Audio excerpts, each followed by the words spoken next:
Drama की starting में हम यहाँ पर देखते हैं रानन को, जहाँ पर रानन एकदम बर्फ के सीजन में जमीन पर लेटी पड़ी थी बिकॉज असल में उसकी डेथ हो चुकी थी।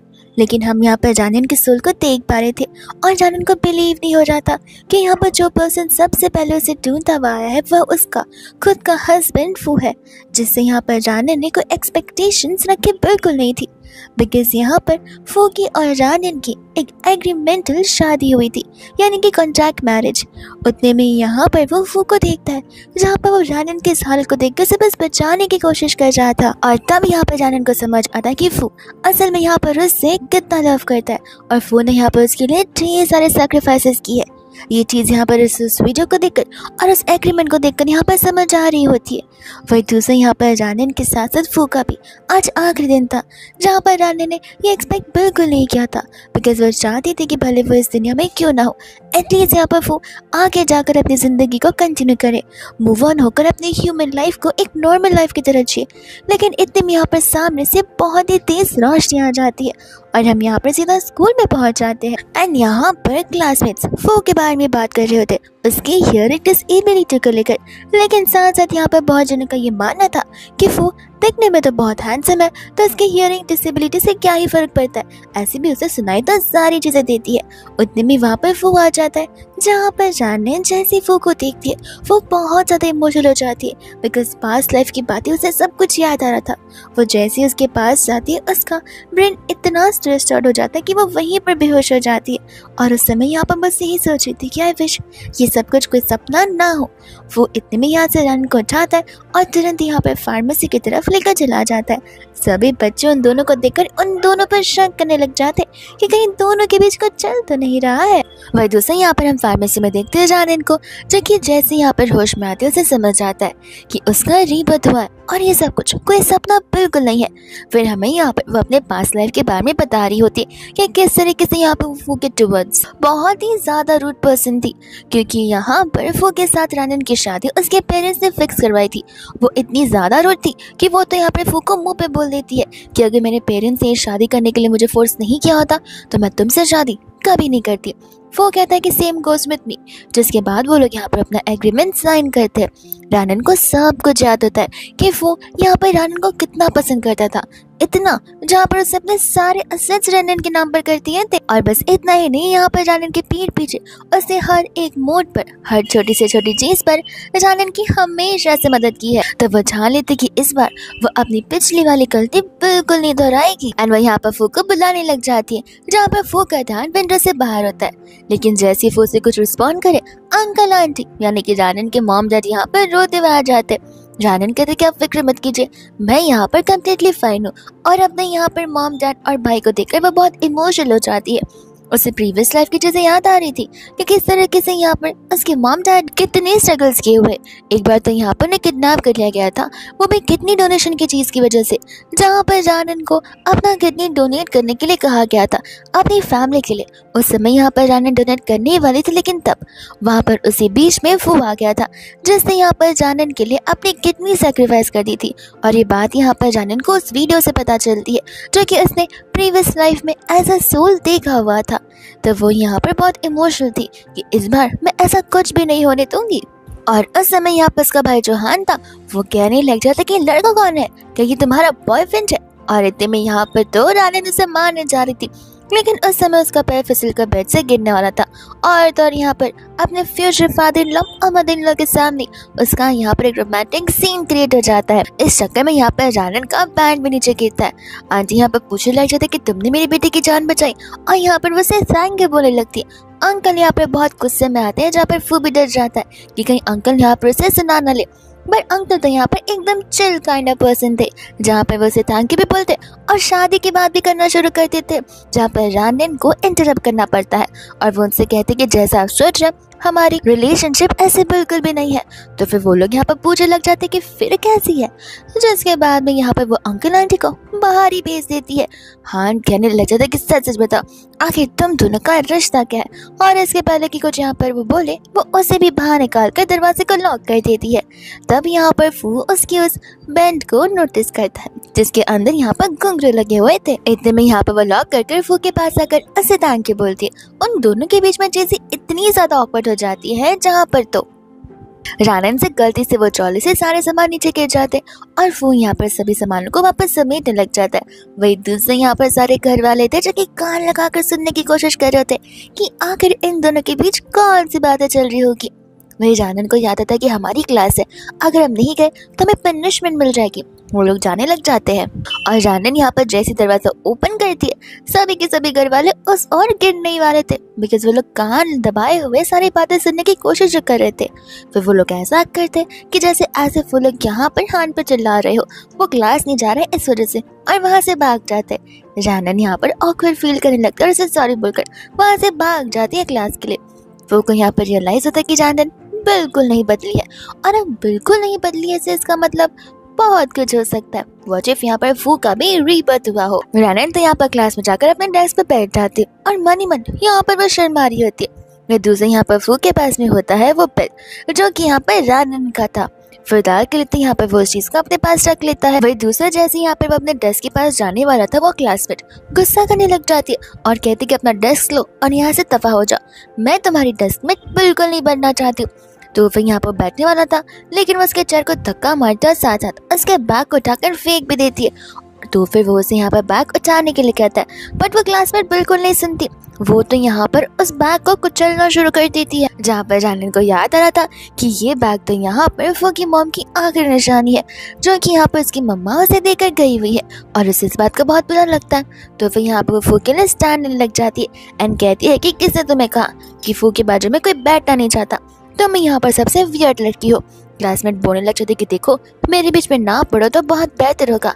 जिसके बाद भी यहाँ पर रानन उसका बैग लेती है, जिप ओपन करती है, अंदर बाहर सभी जगह उस बैग को पैर से कुचलना शुरू कर देती है। हम कहती कि अभी क्या, अगर तुमने यहाँ पर उसके बैग को नहीं उठाया और नहीं साफ किया तो मैं कैच लेकर तुम्हारे पूरे बैग को काट कर रख दूंगी। जिसके बाद यहाँ पर शर्मिंदगी की वजह से उस बैग को उठाकर रानन को वापस देना ही पड़ता है। और बस इतना ही नहीं, यहाँ पर तो वो उसे रोक कर माफी मांगने के लिए भी कहती है, तो फिर वो राजी नहीं होती और रानन वापस यहाँ पर उसके बैग को कुचलना शुरू कर देती है। जिस वजह से उस क्लासमेट को इस बार यहाँ पर फू से माफी मांगनी पड़ती है और माफी मांगकर गुस्से में वहां से वो चली जाती है। रानन सभी के सामने अनाउंस कर देती कि सुन लो, कोई भी यहाँ पर फू को बुली नहीं करेगा। फू अब मेरी प्रोटेक्शन के अंदर है, तो किसी भी फू को बुली करना है सबसे पहले उसे यहाँ पर आकर मेरा सामना करना होगा। सभी क्लासमेट्स हाँ बोलते और तालियां बजाना शुरू कर देते उसकी करेजनेस के लिए, उसकी बहादुरी के लिए। फू यहाँ पर उसे थैंक यू बोलकर डेस्क पर बैठ जाता है और रानन को अच्छा लगता है कि एटलीस्ट यहाँ पर वो उसकी मदद तो कर पा रही है। रानन अपने डेस्क पर जैसे इतने सारे बुक्स देखती है, वो देखकर यहाँ पर कह रही कि अगर मुझे किस चीज का रिग्रेट है रीबर्थ होने का तो इसी स्कूल का है। आगे जाकर रीबर्थ कर दिया होता, स्कूल टाइम में क्यों मुझे वापस से सारी चीजें पढ़नी पड़ेगी। इतने में यहाँ पर फू आकर उसके बुक्स को लेकर अपने डेस्क के बाजू में रख देता है, जहाँ पर रानन अफू को अपना न्यू डेस्कमेट बनाती है और उसे यहाँ पर चॉकलेट्स देते हुए एक न्यू ग्रीटिंग भी करती है। इतने में वहाँ पर क्लास टीचर भी आ जाती है। वही दूसरे इतने में यहाँ पर प्रोफेसर आ जाती है, जिसे यहाँ पर सभी स्टूडेंट्स ग्रीट करते हैं। प्रोफेसर यहाँ पर पढ़ाना शुरू कर देती है और इसी बीच में यहाँ पर फू वो बेल निकाल कर बड़ी हिम्मत कर यहाँ पर रानन को देने की कोशिश करता है। रानन यहाँ पर से टांग के बोलने लग जाती है उसका बेल यहाँ पर सेव करने के लिए। फू को बिलीव नहीं होता कि इस लाइफ में वो लोग यहाँ पर डेस्कमेट है, और अब इस लाइफ वाले वर्ड से तो मेरा 100% लग जा रहा कि इसका भी रीबर्थ जरूर हुआ होगा। इतने में यहाँ पर प्रोफेसर सिखा रही थी, सभी क्लास अटेंशन दे रही थी सिवाय रानन के, बिकॉज रानन तो यहाँ पर झपकियाँ मारने में बिजी थी। प्रोफेसर की क्लास खत्म होते ही रानन की नींद खुल जाती है और प्रोफेसर उसे स्टाफ रूम में बुलाती है। रानन सोचने लग जाती कि न जाने अब मैंने यहाँ पर क्या कर दिया होगा, कहीं उन्होंने मुझे सोते हुए पकड़ तो नहीं लिया, और वो स्टाफ रूम क्यों चली जाती। रानन के वहां से जाने के बाद सीनियर्स होते जो कि यहाँ पर आ जाते और फू को चिल्लाते हुए बुलाने लग जाते। वही दूसरी यहाँ पर टीचर थी जो कि यहाँ पर रानन पर चिल्ला रही होती है, वो स्कूल बैग वाली लड़की को लेकर कि आखिर तुमने यहाँ पर उसके बैग के साथ ऐसा क्यों किया। तब रानन क्लियरली यहाँ पर बड़े पोलाइटली टीचर को बताने लग जाती है कि किस तरीके से शुरुआत उस लड़की ने की थी। वो सब कुछ यहाँ पर उसने फू के बैग के साथ किया था, जिसके बाद वो तो यहाँ पर उसे बस पनिश कर रही होती। टीचर यहाँ पर रानन पर ही चिल्लाने लग जाती है। कहती कि तुम्हें पता है ना वो लड़की के डैड कितने पावरफुल है, और वो एक डेफ पर्सन जिसके पास कुछ भी नहीं है, तो तुम्हें उससे बचाने की जरूरत भी नहीं थी। ये सुनते यहाँ पर रानन को गुस्सा आ जाता है बिकॉज एक टीचर ऐसा बोल रही है। वो टीचर जो कि स्टूडेंट्स की रोल मॉडल हुआ करती है, तो वो टीचर को तो सुना देती है। कहती कि अब बेचारा यहाँ पर डेफ है, उसे सुनने में डिफिकल्टी होती है, तो उसमें उसकी क्या गलती है, और मुझे कभी नहीं पता था कि आप इस तरीके से यहाँ पर सभी स्टूडेंट्स के बीच में पार्शलिटी करती होंगी सिर्फ उनके बैकग्राउंड को लेकर। अगर आपने यहाँ पर एक बार फिर से ऐसे कुछ करने की जिसे की तो ध्यान रखना, मैं जाकर यहाँ पर अपने घर पर कंप्लेन कर दूंगी और सभी को बता दूंगी कि किस तरीके से स्कूल में इस तरीके की पार्शलिटी की जाती है। वह इतने में यहाँ पर स्टूडेंट भाग कर आ जाता है रानन को बताने के लिए कि सीनियर्स चिल्लाते हुए यहाँ पर फू को ढूंढते हुए आए थे और वह लेकर यहाँ पर ओपन ग्राउंड में चले गए। तब रानन भी दौड़कर चले जाने लग जाती है कि कहीं कोई यहाँ पर मुसीबत खड़ी ना हो जाए।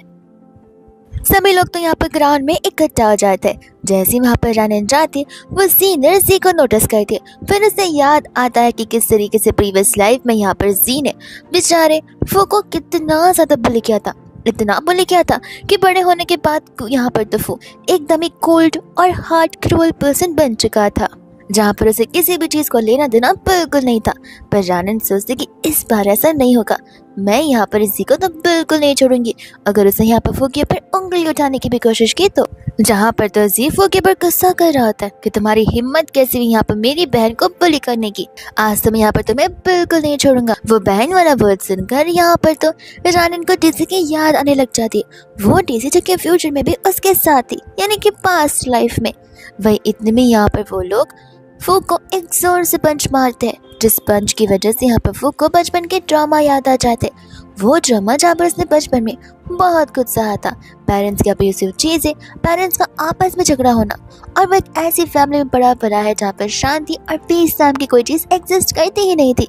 वही दूसरे यहाँ पर रानन को गुस्सा आ जाता है। वो चली जाती है यहाँ पर उन्हें सबक सिखाने के लिए, जहाँ पर रानन को तो देखकर सभी लोग यहाँ पर उसे सुपर वुमन ही बुलाना शुरू कर देते हैं। उस समय तो यहाँ पर जी को गुस्सा आ जाता है कि तुम्हारी हिम्मत कैसे हुई यहाँ पर मुझे मारने की। रानन उसके पास आती है, खुद ब खुद नीचे गिर जाती है, और वो एक ऐसे एंगल में खड़ी थी जहाँ पर किसी को कुछ दिखाई नहीं देता।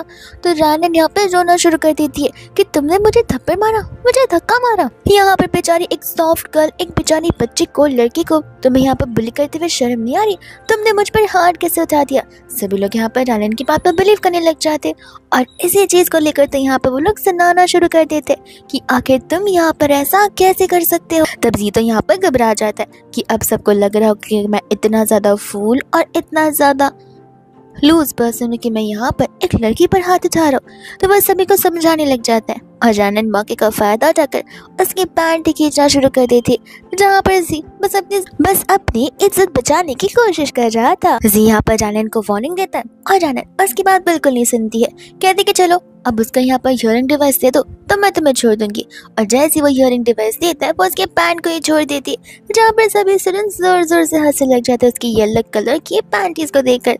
इतने में वहाँ पर स्टूडेंट आकर बताने लग जाते कि भागो, प्रोफेसर आ रहे, हम में से कोई भी पकड़ा गया तो वो हमें नहीं छोड़ेंगे। सभी के सभी वहाँ से भागना शुरू कर देते हैं, एंड रानन यहाँ पर फू का हाथ पकड़कर भागने लग जाती है, जहाँ पर एक टाइम बाद खुद फू ही उसे रोक देता है, जिसके बाद भी यहाँ पर वो उसके हियरिंग डिवाइस को लगाने में उसकी मदद करती है, एंड कहती है कि मेक श्योर करना नेक्स्ट टाइम से ये चीज तुमसे ना गुम हो जाए। तब यहाँ पर वो उसे थैंक यू बोलने लग जाता है, और रिद्धिम यहाँ पर वो उसके सर के ऊपर हाथ रखने वाला था एक प्यारे जेस्चर की तरह, पर रानन कहते कि नहीं मुझे गर्मी नहीं लग रही। एंड यहाँ पर वो उसके कानों को नोटिस करते, उसके कान एक्चुअल में यहाँ पर रेड हो रहे थे शर्माने की वजह से। पर रानन को लग रहा होता कि माफ करना, भागते भागते तुम्हें बहुत गर्मी लग रही होगी ना, इसलिए तुम्हारे ईयर्स यहाँ पर रेड हो गए हैं। इतने में यहाँ पर उसे कहते कि चलो अब मैं यहाँ पर तुम्हें अपना फॉर्मल इंट्रोडक्शन देती हूँ, जहाँ पर अब से तुम मेरे यहाँ पर चेले बनकर रहोगे। और तभी यहाँ हैंड शेक करते टाइम फू को एक चीज रियलाइज होती है कि रानन को याद ही नहीं है कि बचपन में हम यहाँ पर ऑलरेडी मिल चुके हैं। जिसके बाद यहाँ पर उससे बेल सुनाई देती है स्कूल की, तो वो लोग निकल पड़ते और भागने लगते हैं अपने दूसरे लेक्चर के लिए। यहाँ पर तो वो अपने घर पर चला जाता है, और घर पर जाने पर यहाँ कर उसकी नैन्सी जो सिस्टर है वो उससे पैसे मांगने लग जाती है। वो उसे पूछता भी है तो वो उसे बता दे कि मेरे फ्रेंड्स और हम सब डिनर के लिए जा रहे हैं, उसके लिए पैसे निकालो। वो उसे जब पैसे देने लग जाता है तब यहाँ पर थोड़े कम पैसे देता है, बिकॉज उसके खुद के पास इतने सारे पैसे नहीं होते, और उसके सारे एक्सपेंसेस, इनफैक्ट नैन्सी के भी और उसके दूसरे भाई के भी वही सारे एक्सपेंसेस देख रहा होता है। तब यहाँ पर नैन्सी उसे कहने लग जाता है, कितने कंजूस क्या बन जाओ, ऐसे भी यहाँ पर जब मैं जॉब करने लग जाऊंगी तब तुम्हें वापस कर दूंगी। वो उसे कहने लग जाता है कि बस करो, तुम ये बात मुझे यहाँ पर बहुत सालों से बोलती आ रही हो। वो प्रोमिस ना करो जो प्रोमिस तुम यहाँ पर निभा सकती ही नहीं हो। नैन्सी को यहाँ पर गुस्सा आ जाता है। वो कहते कि प्यार से बात करो, लेकिन फिर भी यहाँ पर तुम्हें चैन नहीं है, और बोलो मत, तुम्हारी वजह से हमें सारे दिन देखने पड़ जाए। ऐसा बोलकर गुस्से में वो वहाँ से चली जाती है। तब उसका भाई यहाँ पर उसे कहने लग जाता है कि नैन्सी गलत नहीं बोल रही है, तुम्हारी वजह से हमें ये सब कुछ सहना पड़ रहा है। और हाँ, लैंडलॉर्ड आए थे रेंट मांगने के लिए, अगर रेंट तुम पे नहीं कर सकते तो जा सकते हो। वो उसे कहने लग जाता है कि नेक्स्ट टाइम मैं रेंट पे कर दूंगा, और अपने कमरे में चला जाता है, जहाँ पर तो उस बेचारे से चला भी नहीं जा रहा था उन हर्टफुल सेंटेंसेस को सुनते हुए, जो सेंटेंसेस उसे बहुत हार्म कर रहे होते, ट्रॉमेटाइज कर रहे होते हैं। तब यहाँ पर उसे बचपन की याद आ रही होती है, जहाँ पर उसके डैड की डेथ हो ही चुकी थी, और साथ साथ मॉम की भी। सभी घर वाले तो यहाँ पर सारा का सारा ब्लेम फू पर ही डाल रहे होते कि वो यहाँ पर उनके लिए एक बैड लक बनकर रहा है। फू की वजह से यहाँ पर इस फैमिली की एंडिंग हो ही जाएगी एक ना एक दिन, जिस वजह से आज तक उसके भाई और बहन उसे अभी तक ब्लेम करते आ रहे उस चीज़ के लिए, जिस चीज़ की यहाँ पर उस बेचारे छोटे से बच्चे की आज तक कभी कोई गलती थी ही नहीं। इतने में यहाँ पर वो उस अम्ब्रेला के पास जाता है, जो अम्ब्रेला उसे हमेशा यहाँ पर कंफर्ट देता है, और उस अम्ब्रेला के हैंडल में भी यहाँ पर एक बेल लगा हुआ था। तो व्हाट इफ यहाँ पर ये अम्ब्रेला उसे उस छोटी वाली रानी ने नहीं दिया हो। उस अम्ब्रेला के साथ रहकर यहाँ पर वो थोड़ा सा शांत हो जाता है, और अपनी नींद को वही बैठे बैठे कंप्लीट करने लग जाता है। इसके बाद में जब यहाँ पर वो क्लास में जाते तब वो नोटिस करते कि सभी बच्चे यहाँ पर फो के ऊपर बॉटल फेंक कर उसे परेशान कर रहे होते, बट वो यहाँ पर उनमें से किसी को कुछ बोलता ही नहीं है। तब वहाँ पर वो क्लासमेट उसे बता रहा था कि सारे बॉटल शायद ने फूड ही जमा किए कुछ पैसे अर्न करने के लिए, और वो लोग उस चीज़ को उसी के अगेंस्ट यूज़ कर रहे हैं। तब रानन चली जाते हैं यहाँ पर उन बली मेट से कहने लग जाती कि देखो, अभी के भी सभी बॉटल्स को इकट्ठा करो और यहाँ पर फू से की गई गलती के लिए माफ़ी मांगो। वो लोग यहाँ पर हंसने लग जाते हैं, कहते कि माफ़ी और हम, और ऐसी भी कोई गलती नहीं है, हम जानबूझकर कर रहे, बिकॉज क्या है ना, वो को सताने में यहाँ पे मज़ा बहुत ज़्यादा है। रानन कहते कि लगता तुम्हें यहाँ पे मेरी पावर्स का अंदाज़ा नहीं है, माफ़ी मांगता यहाँ पर सबक सिखाओ।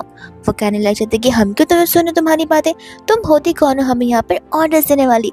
रानन कहते कि मैं बस यहाँ पर 3 तक काउंटिंग करूँगी, और जब वो काउंटिंग कर रही होती है, इस बीच यहाँ पर ये जो बुली पर्सन होता है वो तो यहाँ पर फू के फैमिली के बारे में बहुत कुछ बोल देता है, वो सारी चीज़ें जो कि यहाँ पर फू को अब तक हॉन्ट करती आ रही है। सब कुछ सुनते यहाँ पर फू को बहुत गुस्सा आ जाता है। वो गुस्से में उस क्लासमेट से कहता है कि बस अब एक और शब्द ही मत कहना, लेकिन जैसे वो कुछ बोलने वाला था तब तक जानन की काउंटडाउन खत्म हो जाती है, और वो अपने पैरों से उसके पैरों पर कुचल देती है, जहाँ पर वो पेन उस इंसान के लिए दुनिया का सबसे बड़ा पेन बन जाता है, और वो नीचे भी गिर जाता है चिल्लाते हुए। जानन कहते कि मैंने कहा था तुमसे मेरे पेशेंस को यहाँ पर टेस्ट मत करो, जिसके बाद यहाँ पर उन लोगों को फू से माफ़ी मांगना पड़ता है। जानन कहती कि खा कर नहीं आए हो क्या, अभी तो यहाँ पर बड़ा चिल्ला चिल्ला कर बात कर रहे थे, कहाँ चली गई तुम्हारी मर्दान की वाली आवाज़। जब वो चिल्ला कर यहाँ पर जोर से फुसे सॉरी कहता है, और वो कहते कि ढांचे आज के नेक्स्ट लेक्चर में मुझे दिखना भी मत, और वो लोग वहाँ से भाग जाते हैं। वो यहाँ पर जानन को थैंक यू बोल रहा होता है, और जानन उसकी आंखों को नोटिस करती है, जहाँ वो समझ जाती है कि ये इंसान तो सोया बिल्कुल भी नहीं है, ये एंटायर नाइट अब था चीज़ें कलेक्ट करने में। जिसके बाद में इतने में यहाँ पर उसका भाई आ जाता है, और वो रानन से कहता है कि मैं अभी आया, और वो बाहर क्या चला जाता है। तब रानन यहाँ पर उस क्लासमेट को बुलाते हैं, पूछने लग जाते हैं कि मुझे समझ नहीं आ रहा, अभी अभी यहाँ पर जो बुली पर्सन ने वो की मम्मा के बारे में कहा है, क्या वो सच है। तो वो क्लासमेट यहाँ पर उसे एंटायर स्टोरी बताने लग जाते कि देखो, मुझे बस यहाँ पर इतना पता है कि यहाँ पर फू के डैड की जो डेथ है वो बहुत पहले हो चुकी थी, जिसके बाद में यहाँ पर उसकी मॉम हमेशा से एक रिच इंसान के साथ रहती आई थी। वो रिच इंसान जो कि उसका यहाँ पर बायोलॉजिकल डैड था, और उस समय यहाँ पर कुछ एक ट्रेजिकल इवेंट हुआ उनके फैमिली में, जिसके बाद से यहाँ पर फू को किसी और के साथ में रहना पड़ रहा है। ये सुनकर जानन भी कंफ्यूज हो जाते कि आखिर ये कौन सा पजल है। तो वो मोटे इंसान कहने लग जाते कि सही कहा, इसी रीज़न की वजह से मैं यहाँ पर कुछ बोलता नहीं हूँ, बिकॉज इस स्टोरी को लेकर सभी लोग अपना अपना परसेप्शन, अपना अपना पर्सपेक्टिव और कंक्लूजन बताना शुरू कर देते, जहाँ पर मैं नहीं चाहता कि मैं किसी की लाइफ को इस तरीके से जज करूँ, और मुझे सच्ची नहीं पता कि कितनी बातें सच है और कितनी बातें झूठ है। जानन कहने लग जाते कि अगर सचमुच यहाँ पर रिच पर्सन का बेटा है, तब तो यहाँ पर इसके डैड मिस्टर फू होंगे, बिकॉज सभी इसे फू के नाम से बुलाते हैं, जो कि इसका सरनेम है, और अगर वो उनका बायोलॉजिकल बेटा है तो वो सचमुच बहुत रिच पर्सन है। जिसके बाद यहाँ पर वो बाहर आकर अपने भाई से उस इंजरी के बारे में पूछने लग जाता है, जो कि उसके यहाँ पर नोज पर लगी हुई थी। तब वो उसे यहाँ पर कुछ बताता नहीं है, कहता है कि फ़िलहाल ये इम्पोर्टेंट नहीं है, मेरी ट्यूटरिंग फीस वो मुझे दे दो। जिसके बाद में यहाँ पर वो अपने पैसे निकालता है और उसके बाद जितने बचे होते हैं वो सारे पैसे यहाँ पर वो अपने भाई को ही दे देता है, बिकॉज गिन चुन कर उसके पास उतने ही पैसे बचे हुए थे। जिसके साथ साथ यहाँ पर वो उसे नैन्सी का फ़ोन दे देता है। ये कहते हैं कि ये फ़ोन यहाँ पर से लौटा देना। वो कहता है कि तुम खुद क्यों नहीं लौटा देते। तब उसका भाई उसे समझाने लग जाता है कि देखो वो यहाँ पर इस पूरे स्कूल की प्रिंसेस है, सब लोग उससे बहुत मानते, अगर मैं इस शक्ल के साथ जाऊंगा तो वो ज़रूर मेरे पर गुस्सा आ सकती है। ऐसा बोलकर वहाँ से वो चला जाता है। वो नोटिस करता है कि इस फ़ोन पर कंटिन्यूसली कोई तो कॉल आए जा रहा है और हम यहाँ पर देखते हैं उसके भाई को जो कि एक पर्सन को कॉल लगाता है एंड कहने लग जाता है कि मैंने पैसे यहाँ पर ले लिए। अब इस कॉल से तो इतना तो समझ आ जाता है कि वो पैसे यहाँ पर वो अपनी ट्यूशन फीस के लिए तो बिल्कुल नहीं ले रहा था। वही दूसरे यहाँ पर वो पहुंच जाता है नैन्सी के क्लासरूम के यहाँ पर, जहाँ पर नैन्सी जैसी फू को देखते वो उसे यहाँ पर डेफ पर्सन बुलाना शुरू कर देती है। तब उसके फ्रेंड्स जा रहे होते हैं यहाँ पर उसे भगाने के लिए। नैन्सी बोलती कि जाने दो, मैं उसे बात कर कराती हूँ, ऐसे भी वो एक स्पेशली डिसेबल्ड पर्सन है, व्हाट इफ यहाँ पर उसे कुछ इंपॉर्टेंट मदद की ज़रूरत हो तो। और जाकर यहाँ पर वो उससे बात करते उस पर चिल्लाती है कि कितनी बार कहा कि मुझसे मिलने मत आया करो, पता है ना मैं किसी को बता नहीं सकती कि हमारा रिलेशन क्या है। वो उसे बताने लग जाता है कि मैं तो बस यहाँ पर तुम्हारा फ़ोन लौटाने के लिए आया हूँ। फ़ोन लेकर यहाँ पर नैन्सी से बोलते कि देखो मेरी कोई गलती नहीं है, ऐसे भी खुश होने का तुम्हारे पास कोई हक नहीं है और भूलो मत ये सारी चीज़ें तुम हमें यहाँ पर ओन करते हो। ऐसा बोलकर वो चली तो जाती है, लेकिन इस चीज़ का इम्पैक्ट यहाँ पर वो पर बहुत भारी भरकम होता है। उसे पास्ट ट्रॉमास याद आने लग जाते हैं जहाँ पर उसकी बॉडी कम्प्लीटली वीक पड़ जाती है और उस समय जानन यहाँ कर ये सब कुछ देखती है और हैरान हो जाती है उसके इस कंडीशन को देखकर। जिसके बाद में यहाँ पर वो उसके पास आ जाती है और उसे बुलाने लग जाती है, जहाँ पर फू को सब कुछ धुंधला धुंधला सा नजर आ रहा होता है। लेकिन जानन की आवाज़ को सुनते हुए वो एस्केप डोर के थ्रू बाहर आ जाता है और जानन को देख पा रहा था। वो वहाँ से जाने वाला था बट जानन उसे उतने में रोक लेती है और उस समय तो यहाँ पर वो गिरने वाली थी बट वो यहाँ पर से संभालने लग जाता है। जानन उसे पूछने लग जाती है कि अचानक से तुम्हें क्या हो गया, तुम यहाँ पर अपने सेंसेस से बिल्कुल ही नजर आ रहे थे और वो को याद आ रहे थे वो सारे हर्टफुल सेंटेंसेस जो कि यहाँ पर नैन्सी उसे कुछ समय पहले बोल कर गई है। तभी यहाँ पर उन सेंटेंसेस को याद करते हुए वो जानन से कहते कहे कि देखो अब से यहाँ पर हमें मिलने की ज़रूरत नहीं है, तुम मुझसे जितना दूर होगी उतना बेटर होगा। ऐसे बोलकर वो चला जाता है, वो भी अपने लिए नहीं, सेल्फिश होकर नहीं बल्कि जानन के लिए, बिकॉज उसे लगता है कि उसके आसपास जो भी पर्सन है वो कभी खुश नहीं रह सकते, वो इंसान हमेशा स्ट्रगल करेंगे और वो जानन को सेम सिचुएशन में देखना तो बिल्कुल नहीं चाहता है। दूसरी ओर जानन सोचते कि अचानक से ऐसे क्या हो गया। वहीं दूसरे यहाँ पर वो उस क्लासमेट को बुलाकर पूछने लग जाती है कि आखिर इस वो को हो क्या गया है कि अचानक से आकर मुझे इतना कोल्ड शोल्डर क्यों दे रहा है, यानी कि इतनी कोल्ड वाइब्स, इतना नास्टी लुक क्यों दे रहा है। तो वो लोग यहाँ पर सोचने के लिए बाहर चले जाते हैं, बाहर की हवा भी खाने के लिए। इतने में वहाँ पर जी अपनी चमचों के साथ आ जाता है यहाँ पर चिल्लाने के लिए फू पर। फू यहाँ पर उसकी बातें सुनने के लिए अपना ईयरफोन्स लगाता है और बाद में उसे कहने लग जाता है कि क्या बोल रहे हो तुम। सी कहने लग जाता है कि बस हुआ तुम्हारा नाटक, अब तो मैं तुम्हें यहाँ पर बिल्कुल नहीं छोड़ूंगा। जहाँ पर वो उसके साथ फिजिकल फाइट करने आ रहा था, लेकिन यहाँ पर फू की ताकत बहुत ज़्यादा होती है। वो तो यहाँ पर उसी के ऊपर अटैक करना शुरू कर देता है, जहाँ पर जी तो अपनी उंगलियों को तक मूव नहीं कर पा रहा था। जिसके बाद उसे फू से माफ़ी मांगनी पड़ती ताकि फू से छोड़ सके और गुस्से में आकर वो फू का नहीं बल्कि उसके बाजू वाले डेस्क को लात मार कर जा रहा था। फू कहने लग जाता कि तुम्हारी हिम्मत कैसे हुई मेरे डेस्क मेट के डेस्क को लात से मारने की और ये सब करने की, और इस चीज़ के लिए तो यहाँ पर वो उसे और मारना शुरू कर देता है। वही दोस्तों यहाँ पर जानन को और उस क्लासमेट को देखते जो कि बात करते हुए आगे बढ़ रहे थे और वो लोग सोल्यूशन के बारे में सोच रहे थे कि इतने यहाँ पर जानन फू की आवाज़ को सुनती है तो फिर वो क्लास यार भागने लग जाते कि कहीं फू बुली ना हो रहा। बट उसे तो यहाँ पर कुछ और ही नज़ारा देखने के लिए मिलता है, जहाँ पर फू जी को बहुत पिट रहा था और जी के फ्रेंड्स चुपके से वहाँ से भागने की कोशिश कर रहे थे। जी बोलता कि देख क्या रही हो, जाओ जाकर यहाँ पर प्रोफेसर को बुलाओ। बट जानन यहाँ पर सबसे अच्छा काम करती है, जो होता है यहाँ पर उस दरवाजे को शांति से बंद कर देना ताकि वो भी यहाँ पर अपने काम को शांति से निपटा सके। जिसके फिर बाद यहाँ पर वो स्टोर को ओपन करती है और फू से पूछने लग जाती है कहीं फू को तो यहाँ पर कोई चोट नहीं लग गई। जी कहने लग जाता है कि मुझसे पूछो मुझे क्या हुआ है, वो तो यहाँ पर एकदम सही सुधार नजर आ रहा है। जिसके बाद में यहाँ पर जानन बोलती कि मैं तुमसे क्यों पूछूं। वही दूसरे इतने में प्रोफेसर आ जाते हैं जो कि उन सभी को वहाँ पर बुलाने लग जाते हैं गुस्से में, और वह सभी के सभी स्टाफ रूम चले जाते हैं। जब वो लोग स्टाफ रूम से बाहर आ रहे होते तब यहाँ पर जी कहते कि मेरा पूरा नाम सुन लो और मुझे यहाँ पर भूलना मत। रानन बोलती जाती हो कि तू अभी एक फाइट, और वो वहाँ से चला जाता है। जिसके बाद में उसे पूछने लगती है कि जरा मुझे बता कि आखिर तुम मुझे यहाँ पे इतना अवॉइड क्यों कर रहे हो। वो उसे क्लियरली कहने लग जाते कि देखो, मेरी वजह से बाद में यहाँ पर सभी लोग तुम्हें भी टारगेट करना शुरू कर देंगे, जो चीज़ मैं यहाँ पर बिल्कुल भी नहीं चाहता हूँ। रानन बोलते कि मुझे और टारगेट, मेरी फिक्र क्यों कर जाओ, मेरे होते हुए यहाँ पे मेरा कोई कुछ बिगाड़ नहीं सकता है, और ऐसे भी हम यहाँ पे बहुत लवली फ्रेंड्स हैं। वो उससे कहता है कि नहीं, हम फ्रेंड्स नहीं है, क्योंकि तुम आगे जाकर रिग्रेट करोगी। जानन बोलने की किस बात का रिग्रेट, फ्रेंड्स के बीच में ना कोई रिग्रेट होता है, ना थैंक यू ना सॉरी, सिर्फ होती है तो कनेक्टिविटी, जो कि हमारे बीच बहुत अच्छे से है। वही दूसरी यहाँ पर वो उसके साथ पिंकी प्रॉमिस करती है एंड कहती है कि अब कॉन्ट्रैक्ट बन चुका है, जिस कॉन्ट्रैक्ट को तुम यहाँ पर नहीं तोड़ सकते, और अगर तोड़ोगे तब तुम बहुत रिग्रेट करोगे।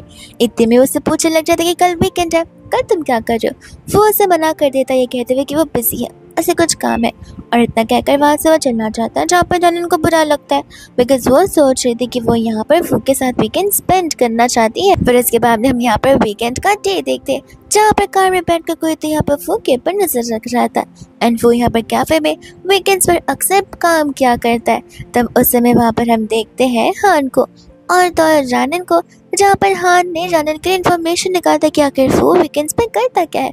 तब जानन कहने लग जाती कि क्या तुम पक्का श्योर हो कि फू यहीं पर काम करता है। वो उससे कहता है कि हाँ, मेरी इन्फॉर्मेशन हमेशा 100% एक्यूरेट होती है, बिलीव नहीं होता कि अंदर जाकर देख लो। तो इसके बाद यहाँ पर जानन अंदर की ओर जाते हैं, ढेर सारे ऑर्डर्स प्लेस करना शुरू कर देती है। जानन ने यहाँ पर 5 से ज़्यादा ऑर्डर्स प्लेस किए थे, इसलिए उसे यहाँ पर स्मॉल गिफ्ट मिल रहा होता है, जिस गिफ्ट को देखकर वो यहाँ पर बहुत खुश हो जाती है बिकॉज वो चीज़ उसे बहुत पसंद जो आती है। एंड यहाँ पर वो उनसे एक और मांगने लग जाते हैं ताकि यहाँ पर वो फू के साथ में शेयर कर सके। इतने में वहाँ पर फू से दिख जाता है, जहाँ पर दोनों एक दूसरे को ग्रीट करते हैं एंड वहाँ की स्टाफ जो मैनेजर थी वो उनसे पूछते कि लगता है तुम दोनों एक दूसरे को जानते हो। वो बताने लग जाते कि हाँ, हम बैटमेट्स हैं। तब यहाँ पर जानन उससे बहुत सारी बातें करने लग जाती। इतने में वो अपने काम पर लग जाता है, जहाँ पर वो सिर्फ और सिर्फ फू को देख रही थी और उसके मस्कुलर हाथों को कि आखिर यहाँ पर कॉफ़ी बनाते टाइम में कितना ज़्यादा हैंडसम नजर आता है। वो उसका सारा ऑर्डर पैक कर उसे दे देता है। तब रानन वहाँ से चली तो जाती, लेकिन वो उस बेल वाले किचन को वहीं पर भूल चली जाती है। तब वो अपनी मैनेजर से परमिशन मांगता है कि क्या वो उस किचन को रखकर एक और किचन ले सकता है। मैनेजर बोलती कि क्यों नहीं, सब समझ में कि आकर तुम्हें एक्स्ट्रा किचन किसके लिए चाहिए। एंड हम यहाँ पर बाहर की और उस कार में बैठे आदमी को देखते हैं, जो आदमी यहाँ पर अपने असिस्टेंट से कह रहा होता है इस कैफे में काम करने वाले उन सभी लोगों का एक छोटा से छोटा इन्फॉर्मेशन, बैकग्राउंड हिस्ट्री और सारी डेटास मुझे मेरे टेबल पर आज शाम तक मिल जाने चाहिए। वही दोस्त हम यहाँ पर देखते जहाँ पर जानन मिस्टर फूसियन की कार को समझ जाती है। मिस्टर फूसियन यहाँ पर वो पर्सन है जिनका बेटा यहाँ पर फू है। तब जानन सोच रहे होते कि काश यहाँ पर मिस्टर को पता होता कि उनका बेटा एग्जिस्ट करता है, तो आज यहाँ पर फू को इतने मेहनत वाले काम नहीं करने पड़ते। और वो यहाँ पर सोचने लग जाती कि वर्टिफो खुद ही यहाँ पर कुछ आइडिया निकाले, कुछ प्लानिंग करना शुरू करे ताकि अंकल और फू दोनों के दोनों यहाँ पर एक दूसरे से मिल सके। उन्हें भी यहाँ पर एक बेटा मिल जाए, फू को भी एक डैड, जिसके बाद फू को यहाँ पर स्ट्रगल्स नहीं करने पड़ेंगे। वही इतने में यहाँ पर डीजी आ जाती है सारा मजा किरकिरा करने के लिए। फिर इसके बाद में जब यहाँ पर वो उसे बुलाती है तो वो रानन जाने से मना करती है। इसके लिए वो खुद ब खुद यहाँ पर नानी के पास चलकर आ जाती है एंड यहाँ पर नैन्सी से कहने लग जाती है कि लगता है यहाँ पर तुम अपने डेस्क मेट के साथ कुछ ज़्यादा ही क्लोज होने की कोशिश कर रहे हो। और ऐसे में यहाँ पर नैन्सी जूनियर हो को भी रानन को ढेर सारी चीज़ें भूल जाती है। रानन को यहाँ पर गुस्सा आने लग जाता है। वो उसे कहते हैं कि तुम्हें क्या लगता है मुझे तुम्हारे बारे में यहाँ पर कुछ बतानी है कि तुम कैसी पर्सन हो जो कि यहाँ पर बेचारे फू को कितना ज़्यादा बुली करती है। अगर मैं यहाँ पर तुम्हारे बदले होती या फिर मुझे कोई परमिशन देता उस इंसान को पनिश करने की, तो सबसे पहले यहाँ पर मैं तुम्हें पनिश करती। और इसी चक्कर में यहाँ पर दोनों का तो कोल्ड वॉर ही शुरू हो जाता है, जहाँ पर दोनों ढेर सारी आर्ग्यूमेंट्स करने लग जाते हैं। रानन तो जानबूझकर यहाँ पर से धक्का देती है, जिस धक्के से वो गिर जाती है और वो यहाँ पर उस पर चिल्लाने वाली थी। रानन बोलती है क्या करोगी, चिल्लाओगी और कहोगी कि मैंने तुम्हें बुली किया। ठीक है, मैं तुम्हें बुली किया तुम्हारे सामने और तुम्हारे सभी फ्रेंड्स के सामने मैं पर इस बात को एक्सेप्ट करती हूँ। देख तो क्या कि तुम मेरा क्या ही बिगाड़ सकती हो, जो बिगाड़ना है बिगाड़ लो, कुछ बिगड़ सकता ही नहीं है। इतने भी यहाँ पर हाँ रानन को बनाने लग जाता है कि कहते होता है कि चलो हमें देरी हो रही है। वही दोस्त यहाँ पर नैन्सी थी जो कि ठान लेती कि आज का बदला तो मैं यहाँ पर इस रानन से जरूर लेकर जाऊंगी। के बाद में यहाँ पर रानन नेक्स्ट से चली जाती है स्कूल में और वो भी जल्दी, ताकि यहाँ पर वो फू से एक्स्ट्रा मिल सके। फू को यहाँ पर वो उसके डैड फूसियन के बारे में बताने लग जाती है, जिस चीज़ में यहाँ पर फू को बिल्कुल भी इंटरेस्ट नहीं था। रानन कहते कि तुम एक काम क्यों नहीं करते, तुम मेरे घर पर आ जाओ, फिर यहाँ पर मैं तुम्हारी बड़ी बहन बन जाऊंगी और हमारा नाम यहाँ पर एक साथ आ जाएगा। वो उसे मना करने लग जाता है। वो उसे कहते कि आखिर तुम यहाँ पर मिस्टर फूसान की फैमिली में क्यों नहीं चले जाते, बिकॉज वो तो तुम्हारे यहाँ पर फादर है, तुम्हें ढेर सारे बेनिफिट्स मिलेंगे। उस समय यहाँ पर वो मना कर देता है, कहने लग जाता है कि इस फैमिली में मैं नहीं जाना चाहता, जिस फैमिली में यहाँ पर पर्सन नहीं है जिसे मैं ढूंढ रहा हूँ। रानन सोचने लग जाते हैं कि जरूरी मेरी ही बात कर रहा होगा, और ये बात सोच कर यहाँ पर वो शाय फील करती है। वो घर पर यहाँ पर अपना बैंक का पासबुक ढूंढ रहा था जो उसे मिल नहीं रहा था, और तब यहाँ पर वो अपने भाई से पूछने लग जाता है, और उसका भाई यहाँ पर नर्वस हो रहा था जहाँ वो एक बैग लेकर जा रहा था, जिस बैग को वो यहाँ पर हाइड करने लग जाता है। वो उसे पूछता कि इस समय तुम कहाँ जा रहे हो। वो उसे कहते हैं कि फ्रेंड के यहाँ जा रहा हूँ, तुम्हें डिटेल जानने की जरूरत नहीं है। वो उसे पूछने भी लग जाता है कि आखिर तुम क्या छुपाने की कोशिश कर रहे हो। तब वो उसे मुंह तोड़ जवाब देता था कि देखो, मुझे ज़्यादा कुछ पूछने की जरूरत नहीं है, भले हम यहाँ पर भाई भाई हैं लेकिन हमारे सरनेम्स कंप्लीट अलग है। बस यहाँ पर चीज़ें थोड़ी सी सुधर जाए, फिर मैं और मेरे सिस्टर तुम्हें छोड़कर हमेशा हमेशा के लिए चले जाएंगे। इतने में वहाँ पर लैंडलॉर्ड आ जाते हैं, जहाँ पर फोन से कहते हैं कि प्लीज़ मुझे बस अब यहाँ पर कुछ और दिनों की मोहलत दे दीजिए। लैंडलॉर्ड कहते कि मैं तो तुम्हें बताने आया था कि एक अनामिरस पर्सन तुम्हारा रेंट पे करके चला गया। अब वो इस बात में एक बहुत गहरी सोचे पड़ जाता है कि आखिर वो पर्सन कौन हो सकता है। वो उसे कहने लग जाता है कि वो पर्सन जो कोई भी हो, तुम उसे जानते हो तो तुम्हें उसे थैंक यू जरूर बोलना चाहिए। इतना बोलकर यहाँ से वो चला जाता है। वो का शक यहाँ पर रानन पर चला जाता है, और फिर उसके बाद में यहाँ पर उसका शक रानन से ज़्यादा जा रहा होता है नैन्सी की तरफ। नैन्सी होती जो कि यहाँ पर रानन को धमकाने आई थी, लेकिन उतने में यहाँ पर फुआ का नैन्सी को बुलाता है कुछ पर्सनल बातें करने के लिए, और वो उसे यहाँ पर अपना कार्ड वापस मांग रहा होता है। वो उसे कहते कि यहाँ पर तुम इतने हेजिटेट क्यों कर रहे हो, ऐसे भी तुम्हारे डैड तो वो पैसे यहाँ पर तुम्हारे लिए छोड़ कर गए, तो क्या हम तुम्हारे बायोलॉजिकल डैड के पैसे यूज़ नहीं कर सकते। ऐसे भी यहाँ पर तुम्हारी वजह से मेरे डैड की मौत हो गई है, तुम्हें तो खुश रहना चाहिए कि इन सब चीज़ों के बाद भी हम यहाँ पर तुम्हें हमारे साथ रहने दे रहे हैं। वो उसे कहने लगते थे कि देखो, मैं उन पैसों का यहाँ पर यूज़ नहीं करना चाहता, और अब तुमने उनमें से यहाँ पर पैसे यूज़ कर दिए रेंट पे करने के लिए, जो कि कन्वीनियंट नहीं है। नैन्सी बोलती कि मुझे मत सिखाओ कि कौन सी चीज़ कन्वीनियंट है और कौन सी चीज़ नहीं, मुझे बहुत चीज़ें ढंग से पता है कि कैसी चीज़ें कैसे चली जाती है। ऐसा बोलकर वहाँ से वो चली जाती। वही दोस्तों, जब यहाँ पर जानन क्लास में बैठी हुई थी, तब यहाँ पर वो फूकी और नैन्सी के रिलेशनशिप को लेकर ओवरथिंक कर रही थी, बिकॉज यहाँ पर उसे पता नहीं था कि नैन्सी असल में यहाँ पर उसकी स्टेप सिस्टर है। तो वो ओवर थिंकिंग करना शुरू कर दी थी, बिकॉज प्रीवियस लाइफ में उसे बहुत अच्छे से याद है कि किस तरीके से वेडिंग वाले दिन यहाँ पर नैन्सी को उसने देखा था कि किस तरीके से कितना क्लोजली यहाँ पर वो को हक कर रही होती है। तब उसका डाउट यहाँ पर धीरे धीरे बढ़ जाता है कि व्हाट इफ यहाँ पर फैमिली प्रेशर में आकर सचमुच उसने शादी की हो और यहाँ पर मुझसे पहले ये नैन्सी उसकी गर्लफ्रेंड रही हो। इतने में उसकी पेंसिल गिर जाती है। वो मदद करने वाला था, पर जानन तब यहाँ पर इंडिपेंडेंट बन गई होती है, जहाँ पर इतनी सी भी मदद वो फू से लेना नहीं चाहती थी। तब वो सोचती कि नहीं, मुझे क्लियरली यहाँ पर फू से पूछ लेना चाहिए कि आखिर नैन्सी उससे क्या लगती है। पर वो जब पूछने वाली थी उतने में वहाँ पर नैन्सी आ जाती, जिसके बाद यहाँ पर वो आकर उसे लंच के लिए पूछ रही होती है। जैसे यहाँ पर फू जानन को कुछ बोलने वाला था, जानन उससे बोलने का मौका देती नहीं है। वो तो यहाँ पर बहुत गुस्से में आ जाती है एंड कहते कि मैं तो चली, मुझे बहुत काम है। जिसके बाद लंच के बाद यहाँ पर वो ओवर थिंकिंग करना शुरू कर देती कि अब वो क्या करेगी। वो के सामने उसने यहाँ पर कितना किडिश बिहेवियर किया और वो अगर उसे देखेगा तब तो उसे बहुत एम्बैरेसिंग फील होगी एंड यहाँ पर वो सिक लीव लेने का सोच लेती है। इतने में यहाँ पर फू आकर उसे नोट्स देता है। जानन पूछती कि ये सब तुमने कब लिखा। वो उसे कहते हैं कि ये सब कुछ छोड़ो, तुम्हारा बिहेवियर यहाँ पर बहुत ज़्यादा बदला बदला सा नजर आ रहा है। जानन बोलने लग जाते कि सच सच बताओ, आखिर तुम्हारे और उस नैन्सी के बीच क्या रिलेशन है। तो वो उसे कहते कि देखो, जैसा तुम सोच रहे हो वैसा बिल्कुल नहीं है। जानन बोलते कि झूठ मत बोलो, नैन्सी ने खुद आकर मुझसे पर्सनली बताया कि तुम दोनों एक दूसरे को बहुत पहले से जानते हो। तो वो उसे कहने लग जाता कि नहीं, हमारा वो कनेक्शन नहीं है जैसा कि तुम सोच रही हो। तो वो उसे कहते कि अच्छा, तो क्या तुम यहाँ पर नैन्सी को लाइक नहीं करते। वो मना कर देता है। तब वो उसे पूछे कि चलो बताओ तुम किसे पसंद करते हो।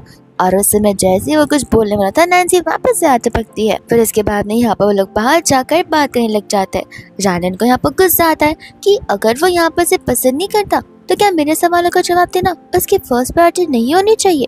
उस समय यहाँ पर जो नैन्सी थी वो तो यहाँ पर उसे ट्रिगर करना शुरू कर देती है। वो फू को तो यहाँ पर ऐसे ट्रीट करती कि एज इफ यहाँ पर फू ही उसके मॉम डैड का मर्डरर हो और फू को यहाँ पर जीने का, हंसने का, खाने का, पीने का कोई भी हक नहीं है। फू उसे कहने लग जाता है कि तुम्हें नहीं लगता तुम मेरी पर्सनल लाइफ में इंटरफेयर कर रही हो। ऐसे भी तुम्हें यहाँ पर चाहिए था कि हम हमारे रिलेशनशिप को डिस्क्लोज ना करें, जो कि मैं नहीं कर रहा हूँ, तो तुम्हें शांति से रहना चाहिए।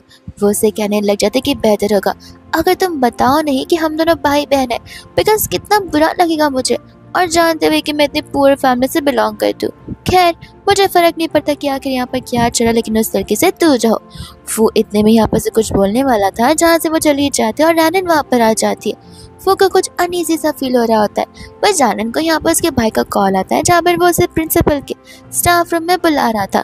जानन मना करते हैं, कहते कि पेरेंट्स को बुला लो। वो कहते कि प्लीज़ आ जाओ, अगर मामा डैडा आए तो फिर हम दोनों को डांट पड़ेगी। जानन यहाँ पर वो से माफ़ी मांगती है। वो कहता है कोई बात नहीं, तुम अपना काम निपटा लो, हम यहाँ पर आराम से बात कर सकते हैं। रानन यहाँ पर अपने भाई के साथ साथ एक और स्टूडेंट को देखते हैं, जिसे देखकर वो सोचने लग जाती है कि आखिर ये मुझे यहाँ पर देखा देखा से क्यों लग रहा है। और वो स्टूडेंट कोई और नहीं बल्कि यहाँ पर वो का भाई होता है। वो भी यहाँ पर स्टाफ रूम में दौड़ा चला जाता है। तब जाकर रानन को पता चलता है कि वो तो फूका ब्रदर है। जिसके बाद वो लोग जाने लग जाते एंड जानन और वो यही सोच रहे थे कि आखिर ये दोनों ने किस रीज़न की वजह से लड़ाई की होगी। तब वहाँ पर हान और फूका भाई आ जाता है और जानन यहाँ पर उनसे पूछने लग जाती है। तो फिर फूका भाई उसे मना कर रहा था कोई भी बात बताने से। हान कहते कि नहीं, वो हमसे बड़े, हमें उन्हें सब कुछ बता देना चाहिए, ऐसे भी हमारे पेरेंट्स इस चीज़ में इन्वॉल्व नहीं है। हान अपने सिस्टर को बता रहा होता है कि किस तरीके से वो लोग यहाँ पर फ्राइड चिकन शेयर कर रहे थे और उस समय वहाँ पर वो लोग सेल करना शुरू कर देते। लेकिन तब वहाँ पर आ गए थे कुछ गुंडे जो कि आकर उनसे पैसे मांगना शुरू कर दिए थे। इस वजह से उन दोनों की पिटाई हो गई थी क्योंकि वो लोग उनसे लड़ने की कोशिश कर रहे थे। यहाँ पर तो वो अपने भाई को ये सारी चीज़ें करने से मना कर देता है। ये कहते हुए कि तुम्हें यहाँ पर अपनी पढ़ाई पर फोकस करना चाहिए, ना कि इन चीज़ों पर। तो वो उसे कहने लग जाता है कि नहीं, मैं बस यहाँ पर कुछ पार्ट टाइम जॉब्स करके अपने आप को इंडिपेंडेंट बनाना चाहता हूँ और कुछ नहीं। इतने में हानों से लेकर बाहर चला जाता है जानन। पूछने लग जाता है कि आखिर इतना रूड पर्सन क्यों है। तो वो उसे बताने लग जाता है कि वो बस कोल्ड पर्सन जैसा बिहेव करता है, लेकिन अंदर ही अंदर उसका हार्ट एकदम सॉफ्ट पर्सन जैसे है। एक्चुअल में मैं यहाँ पर उसका रियल नहीं बल्कि स्टेप ब्रदर हूँ, और इनके अकॉर्डिंग तो यहाँ पर मैंने उनके डैड की मौत देख ली, उनके मम्मा की भी जान ले ली। इस तरह से वो लोग मुझे ऐसा ट्रीट करते हुए आ रहे हैं। जानन को यहाँ पर फुकिल बुरा लग रहा होता है। वो तो यहाँ पर जानन को पता नहीं वाला था कि दोनों के दोनों कैसे मिले थे। लेकिन इतने में हान आकर जानन को बुलाता है, जहाँ पर जानन उसे गुड बाय बोल के चली जाती है। यहाँ पर तो फूका भाई उसे कहता भी है कि तुम उसे पसंद करते हो ना, पर वो उस बात से कम्प्लीटली डिनाई कर देता है। और हम यहाँ पर इनके बिल्डिंग के नीचे का सीन देखते हैं, जहाँ पर सभी लोग उस लग्जरियस कार को देख रहे होते।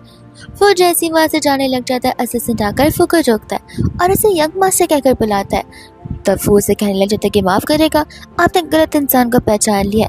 असिस्टेंट कहता है कि नहीं, आप ही सही पर्सन है एंड यहाँ पर बॉस आपसे बात करना चाहते हैं। वो कह देता है कि अपने बॉस को ये मैसेज पास कर देना कि मैं उनसे बात नहीं करना चाहता।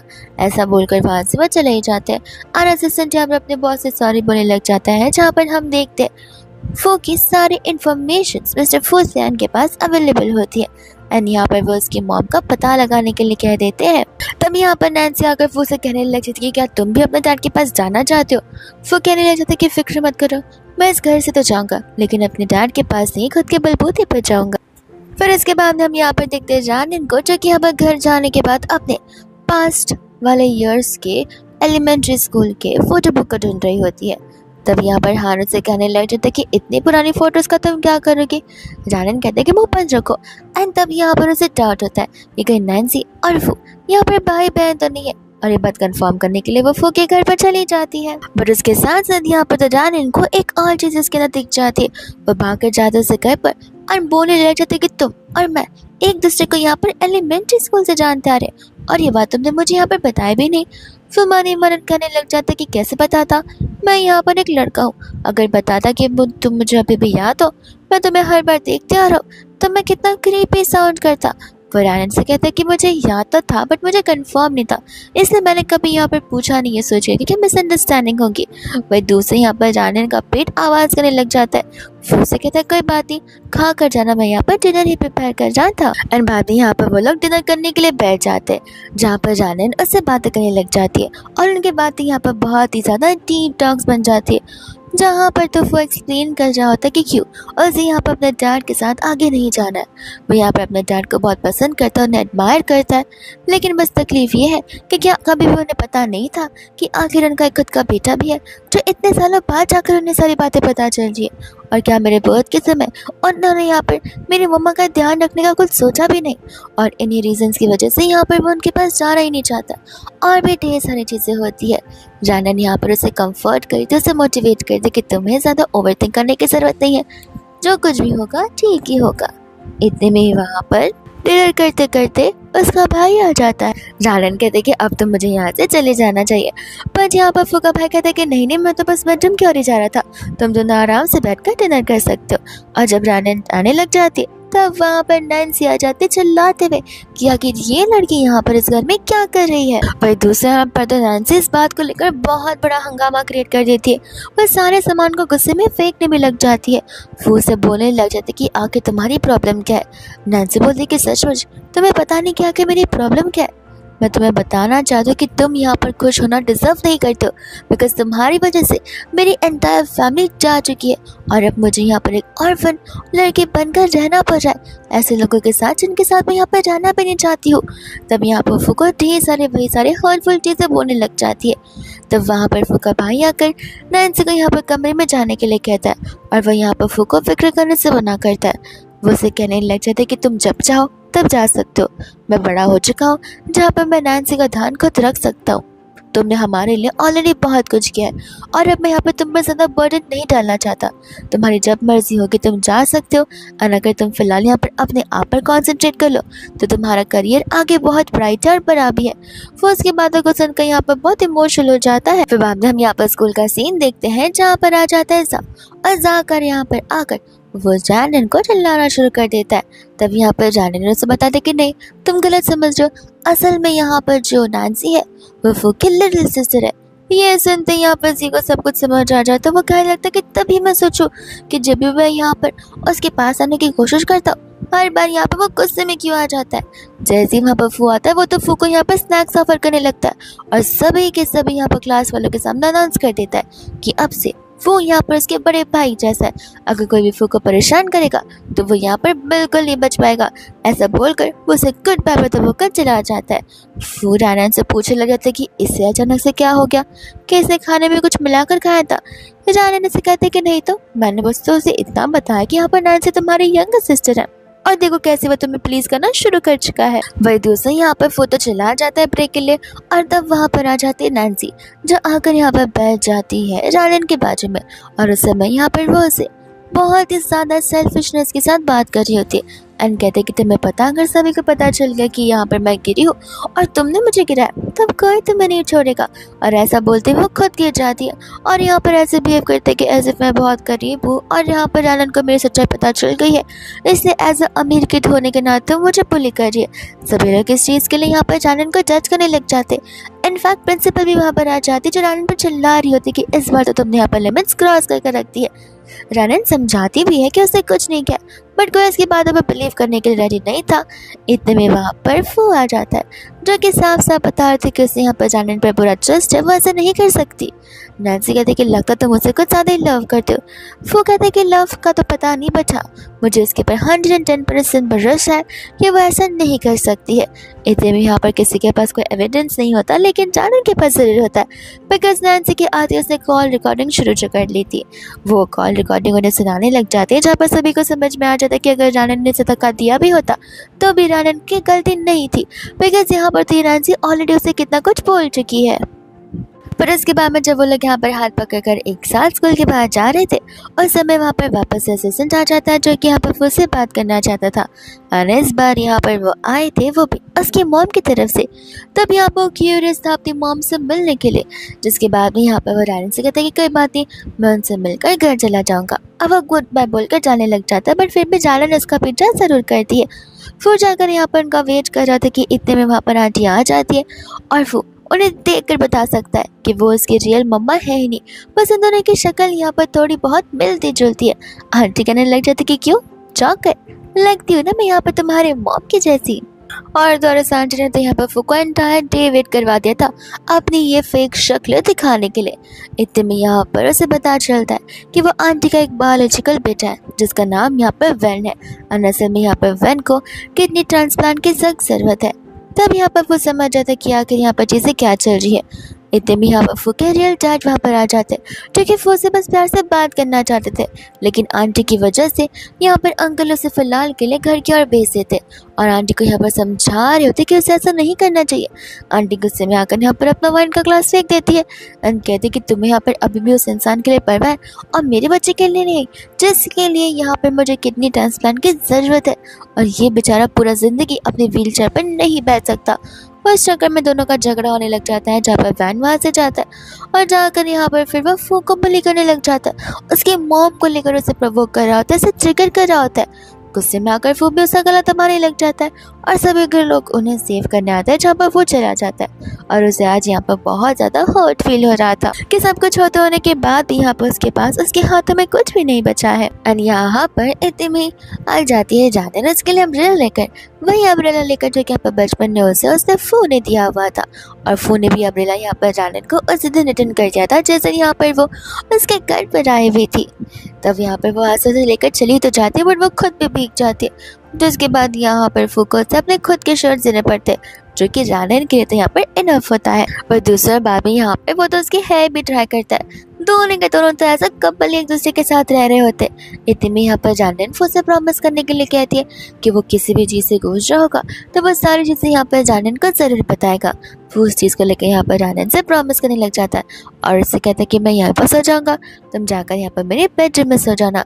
जानन पहले तो सब मना करते तो वो उसे कहता कोई बात नहीं, इट मीन्स हम दोनों को बेड शेयर करना होगा।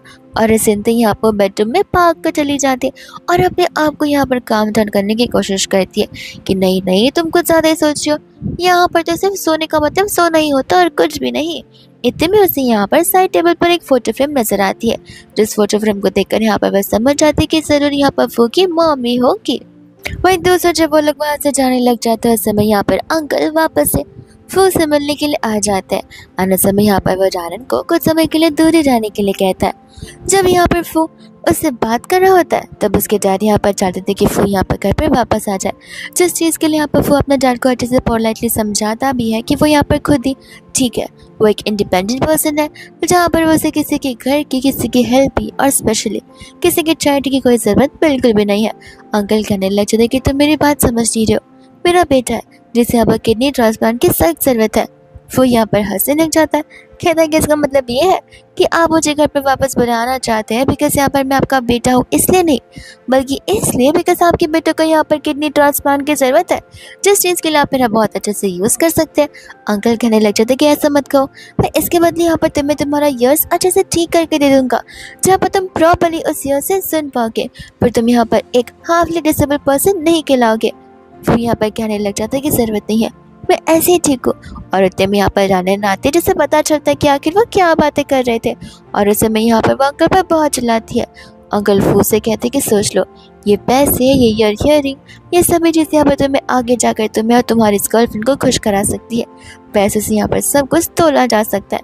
बट वो यहाँ पर अपने डैड को कम्प्लीटली डिनाई कर उसे वहाँ से जाने के लिए कह देता है। वही दोस्तों यहाँ पर अंकल आंटी को देखते जहाँ पर अब हमें समझ आता है कि अंकल आंटी की सारी बातों को क्यों मान रहे होते, बिकॉज आंटी का फेस यहाँ पर फू की मॉम से मिलता जुलता है और हर बार उस फेस का इस्तेमाल करते हुए आंटी यहाँ पर बातें ऐसे करती है, इमोशनल बातें, ताकि अंकल को तो यहाँ पर सैड ही फील होने लग जाए और वो इमोशन में बहकर उनकी सारी बात मानकर सारी बातों को करने के लिए मान जाए। वही दूसरे यहाँ पर जानन और वो एक साथ बैठकर यहाँ पर बात कर रहे थे और अंकल यहाँ पर कॉल लगा लेते फू को, जहाँ पर उन्होंने आज जो कुछ भी बोला उस चीज़ के लिए यहाँ पर फू से माफ़ी मांगने लग जाते एंड कहते कि देखो इन दी एंड तुम यहाँ पर मेरा ही खून हो, मेरी फैमिली का एक हिस्सा हो, तो प्लीज़ सोच समझ कर बता देना घर आने का तुम्हारा डिसीजन क्या होगा। मैं तुम्हारे कोई भी डिसीजन से खुश रहूँगा। बट यहाँ पर फ़ोन की कॉल को कट कर देता है, दोनों यहाँ पर एक दूसरे को हग करने लग जाते हैं बिकॉज यहाँ पर ये सिचुएशन दोनों के लिए बहुत इमोशनल जो होता है। वही दूसरे में यहाँ पर देखते हैं जहाँ पर जानन फू को अपने पेरेंट्स से एक बार फिर से मिलवाती है, जहाँ पर वो लोग तो ढेर सारी बातें भी करते हैं और अपनी फोटोज भी खींचते। उस समय यहाँ पर उसके रियल डैड यानी कि मिस्टर फू को देख रहे थे और यहाँ पर उन्हें रियलाइज होता कि वो अपनी लाइफ में कितना ज़्यादा खुश है।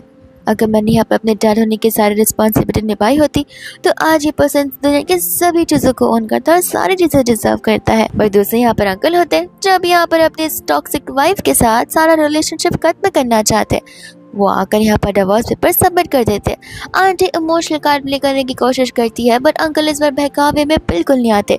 वो कहने लग जाते कि अब मैं यहाँ पर तुमसे टॉर्चर होना बिल्कुल नहीं चाहता, वो भी सिर्फ इस वियर्ड सी चीज़ को लेकर। उनके जाने के बाद आंटी तो यहाँ पर पेपर्स को फाड़ लेती है, मगर वो इस घर को छोड़कर नहीं जाना चाहती पैसों के लिए। वह दूसरे यहाँ पर आंटी फू को अपने घर पर बुलाती है माफ़ी मांगने के लिए। वो फू से यहाँ पर प्यार से बात करती है और उसे पानी भी ऑफर करती है, लेकिन पानी पीने के ठीक बाद वो वहीं पर बेहोश हो जाता है और आंटी की चार यहीं पर ऑलमोस्ट कंप्लीट हो जाती है। वो तुरंत ही उसे यहाँ पर हॉस्पिटल की ओर शिफ्ट करवा देती है, बिकॉज आंटी का यहाँ पर प्लान था कि वो यहाँ पर सभी के सामने आज तुरंत ही वो किडनी ट्रांसफर करवा कर रहेगी अपने बेटे के लिए।